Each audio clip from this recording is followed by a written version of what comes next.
एक गांव में एक माताजी रहती थी, बड़ा भजन करती, दिन भर सुबह 4 बजे उठ गई, स्नान आदि करके दिन भर माला हाथ में उनके रहती।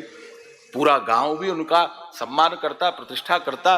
बोले ये माताजी बहुत भजनानंदी हैं, बहुत भजन करती हैं। माताजी का जो घर था उसके ही सामने एक वेश्या रहती थी। वेश्या का घर था। माताजी सुबह नहा धो करके अपने घर की खिड़की पर बैठ जाती और हाथ में तो माला थी, दृष्टि उस वेश्या के घर की ओर लगी रहती।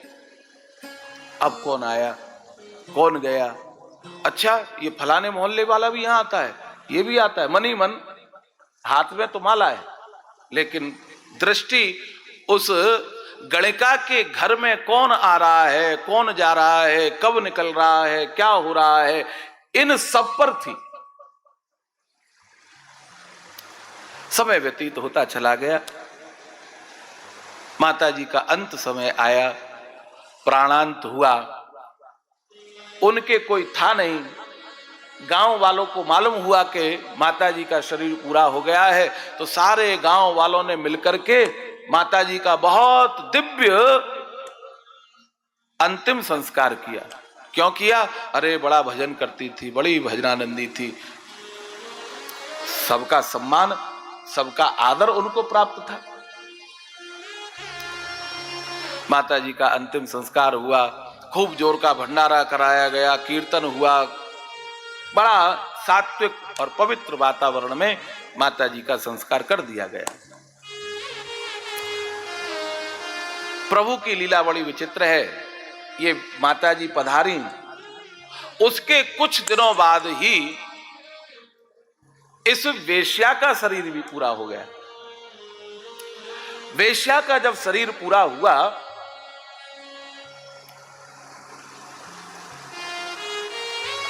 तो भगवत पार्षद उसको लेने के लिए आए और माताजी जहां बीच में थी उस ओर से जब वेश्या को भगवत पार्षद ले जा रहे थे तो वेश्या ने कहा रुको रुको महाराज, रुको रुको रुको, ये माताजी तो मेरे घर के सामने रहती थी, वही है ना? हाँ हाँ हाँ, ये वही है।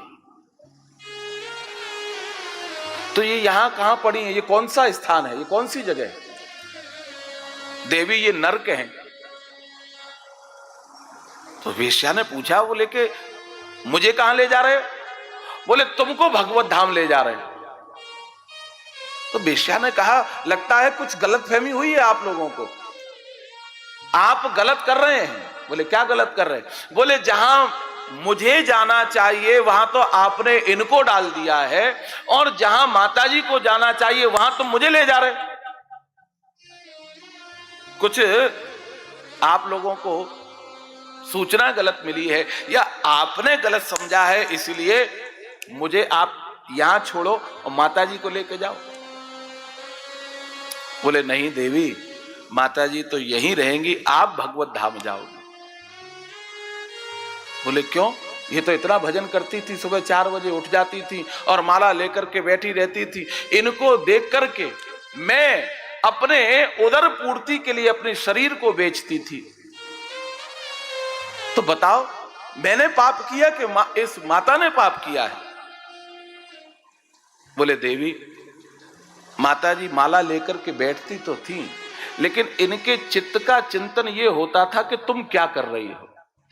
इस स्त्री ने अपना शरीर बर्बाद कर लिया, जिंदगी बर्बाद कर ली। माला हाथ में जरूर थी, लेकिन हृदय में माला नहीं थी। और तुम हाथ में माला ना होते हुए भी उस माता को देख करके हमेशा ये भाव रखती थी कि कब ऐसा समय आएगा कि मैं इस माता की तरीके से भजन करूंगी। हे राम जी, कब ऐसा दिन आएगा कि मैं आपकी होकर के आपका नाम जप करूंगी। तुम हमेशा मन में इस भावना को लेकर के अपने तन को, संसार को समर्पित कर दिया था और मन श्री ठाकुर जी को समर्पित कर दिया था। तो इसीलिए जो मन श्री ठाकुर जी को समर्पित करता है ना, उसको ठाकुर जी अपने धाम बुलाते हैं। तन का क्या है, तन तो जलाया ही जाएगा वैसे भी अग्नि में, इसीलिए मन समर्पित करना है। तुमने देह का व्यापार करने के बाद भी विदेह होकर के भगवत चिंतन किया। कई बार ऐसा होता है कि जरूरी नहीं है कि जो ऐसे परिवेश में रहते हैं उनसे भजन ज्यादा होता हो, ये कोई जरूरी नहीं है। हम कथा करते हैं या हमारे जैसे जो लोग हैं या आश्रम में रहते हैं वो सब भजन करते हो, ऐसा जरूरी नहीं है। क्योंकि